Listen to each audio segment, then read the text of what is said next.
otras inteligencias que no son la humana?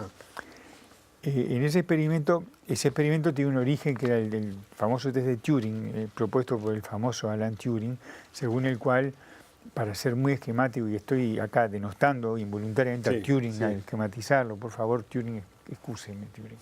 Bueno, la cuestión es que el experimento de Turing decía algo así como que para decidir si algo, una computadora, por ejemplo, era capaz de pensar o no, un operador humano tenía que poder decidir si estaba interaccionando con un operador humano o no. Claro. Y si la computadora lo engañaba, esa computadora no tenía forma operacional de ser calificada como no pensante. Una cosa así.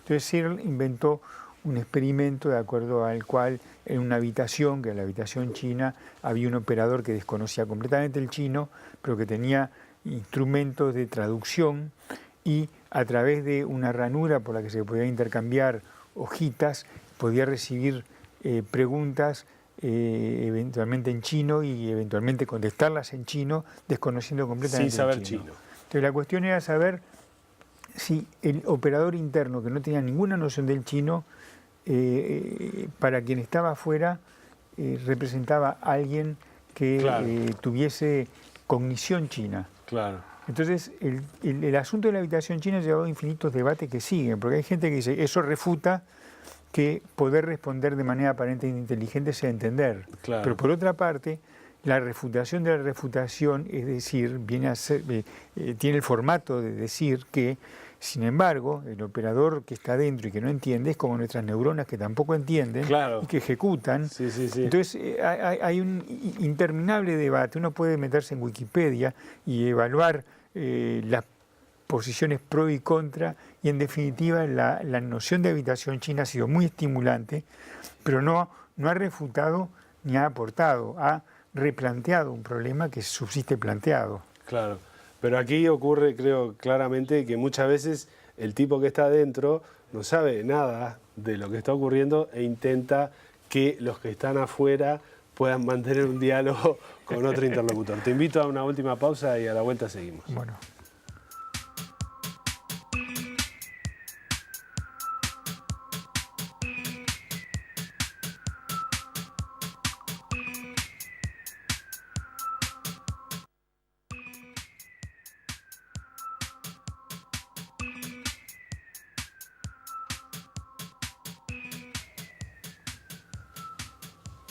Con Eduardo Mizrahi seguimos en la habitación china. Eduardo, ¿se puede hacer esa comparación bastante común y habitual entre el cerebro humano y alguna clase de computadora? En algún sentido sí, en el bien entendido de que las computadoras pueden emular aspectos de la conducta del cerebro. Por ejemplo, los jugadores de ajedrez tienen estrategias que son representables con programas de inteligencia artificial. Puede haber, como ya pasa en los computadores caseros, programas de ajedrez que son aparentemente tan inteligentes como un buen contrincante.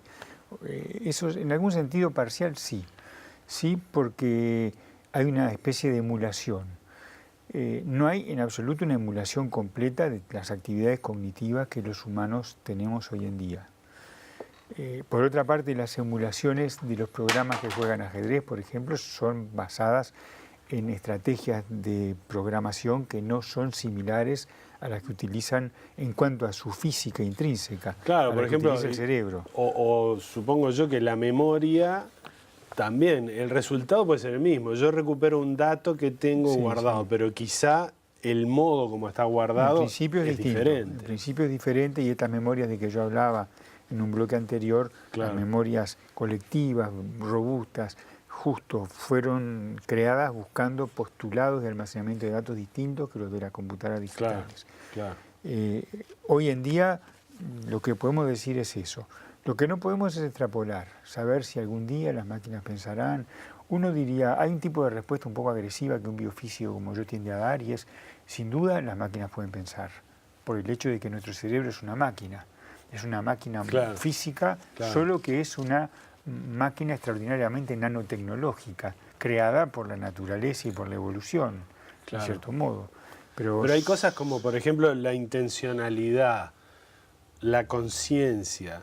ese tipo de cosas que son experiencias que tenemos y que además son experiencias que conducen a acciones y a pensamientos y a procesos mentales que uno le cuesta imaginar que en una máquina puedan ocurrir. Sí, sí, cuesta imaginar y sin embargo hay un hecho afectivo que yo lo señalo en el libro y es que cuando aparecen ciertos personajes robóticos en las seriales de televisión, el comandante Data es un ejemplo muy interesante porque hasta hubo algún juicio en algún capítulo de Star Trek sobre el comandante Data que quería, como le pasaba a tantos otros robots de la literatura, poseer sentimientos y aptitudes humanas. Los humanos reaccionan frente a una máquina como el comandante Data como si fuera un ser humano. Nuestra afectividad lo identifica, en cierto modo están pasando el test de Turing directamente.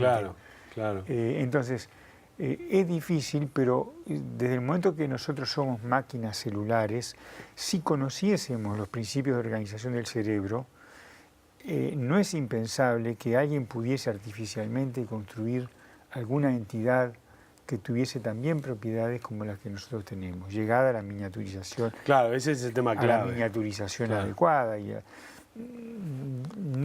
creo que ahí no tenemos una frontera filosófica o científica, tenemos una frontera tecnológica. Y es posible, hablando de lo filosófico, que ese lugar, que hay esa especie de punto de sinapsis, diría yo, filosófica, entre lo material y esa sensación de tener una mente, que parece que fuera lo esencial del fenómeno psíquico. Sí, eso, ¿cómo es que podemos mirar hacia ahí si es eso lo que justamente nos hace ver eso? Es el famoso tema del dualismo, que es complejo porque la separación mente-cuerpo parece obvia y a medida que se busca dónde reside, ahí es donde pasan las cosas que yo comentaba, no se encuentra, que hay una separación tajante. Entonces uno supone, la mente es una construcción conceptual, una construcción elaboradísima. La imagen del yo la sacamos también de esa construcción cognitiva, no sabemos cómo, pero entonces eso que creemos que es algo construido por dos entidades distintas, la materia y el espíritu, presumiblemente sea una que no comprendemos bien aún cómo es que es una. Y parte de los objetivos de la investigación es tratar de entender cómo esa estructura compleja, material que es el cerebro, engendra esa cosa tan extraordinaria que